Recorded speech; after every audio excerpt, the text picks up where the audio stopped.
كاز حلفة زغزلة بتفضرو ممساق تفضرو أمزحف قدوس بزعوا يساق ود أبرهم زيتتحفة كالي يتمسط عينت مالت بتفضرو ممساق كتملكتك عال يساق دما أقامشت مسكونة كستنتن نمرارو وطيو نبرا أوريزا فدرت 24 فقد 63 إذي مالت بناي تفضرو زباغة ممراخن ممساطن طراي مالت زي كونسي كمتي قدس داويت سمايات كبر إغزابير يزنتو تفركا جبر إداو ينقر كم زولو بأنصار إتيز هو منفساو تغمي مستنتانين مالتيو مزمرق قدس داويت 19 فقد حدا بتفطرو ناي እግዚአብሔር ዕብየትን ፈጣርነትን ከምኡውን ፍጥረቱ ዘለዎ ልዑል ጥንቃቐን ጽኑዕ ፍርድን ናብ ምሕሳብ ክትሰጋገር ትኽእል።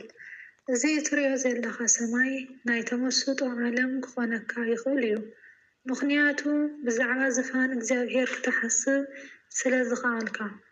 ወንጌል ማቴዎስ ምዕራፍ 5 ፍቕዲ 34 ዮሐንስ ፍቅረ እግዚእ ኣብ መጽሓፈ ረኣዩ ብዛዕባ እዚ ነገር እዚ ብዙሕ ተዛሪባ ኣሎ።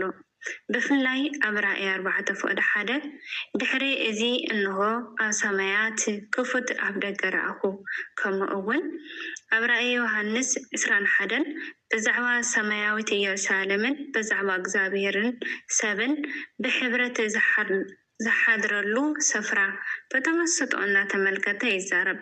በሰማይን ሰማያዊ ብዙኾነ ነገራትን መምራኽን መመሳጥን ማለት ብዘይ ጥርጥር ንልቢ ወዲ ሰብ ሓላፈ ነገራት ካብ ምሕሳብን ከም ዘውፅእ እዩ ዝገብሮ። ብሰማያት ምምሳጥ ብመላእኽቲ ከም እንትምሰጥ ይገብር። በተወሳኺ ብኩሎም ሓይሊ ሰማያት ብክሮቤል ብሱራፌል ብሊቃነ መላእኽቲ ኣብ ቅድሚ መንበሩ ዘለዉ እልፍ ኣላፋት ዝኾኑ ሰራዊት ንሰባት ንምሕጋዝን ንምርዳእን ዝለኣኹ ኩሎም ብምሕሳብ እናተመሰጥካ ብዝተማረኸ ሕልናን ፈጣሪ እናተገዛእኻ ክትነብር ዝሕግዘካ ምምሳጥ ክትገብር ትኽእል ኢኻ። ኩሎም መላእኽቲ ነቶም ክድሕኑ ዘለዎም ክሕግዙ ዝለኣኹ ኣብ ኣገልግሎት እግዚአብሔር ዘለዉ መናፍስቲ እዮም። ዕብራውያን ምዕራፍ 1 ፍቕዲ 14 እዞም መላእኽቲ እዚኣቶም ባህሪኦም እንታይ እዩ? መንፈሳውነቶም፣ ቅድስንኦም፣ ፍቕሮምን ምእዛዞምን ከመይ እዩ? መዝሙር ልበ ኣምላክ ቅዱስ ዳዊት 104 ፍቕዲ 4 ንሰባት ንእግዚአብሔርን ዝህብዎ ኣገልግሎት እንታይ ዓይነት እዩ? ኣብ ዘለዓለማዊ ህይወት ምሳና ዘለዎም ርክብ እንታይ ይመስል? ኣብ መጽሓፍ ቅዱስን ገድሊ ቅዱሳንን ብዛዕባኦም ዝተጻሕፈ እንታይ ታሪኽ ኣሎ? እናበልካ ምምሳጥ ኣብ ውሽጢ መንፈሳዊ ዓለም ምሕንባስን ምስንፋፍን ዝበሃል እምበኣር ከምዚ እዩ።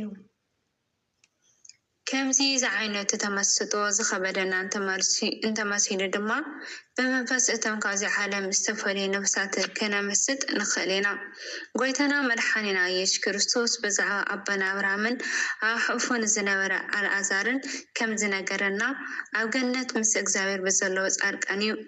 ወንጌል ቅዱስ ሉቃስ 23 ፍቅዲ 43 ወይ እውን ናይ ምድሪ ንረድኤት ብዝተላእኹ ከም ድንግል ማርያምን ቅዱስ ጊዮርጊስን ካልኦትን ከተመስጥ ትኽእል ኢኻ።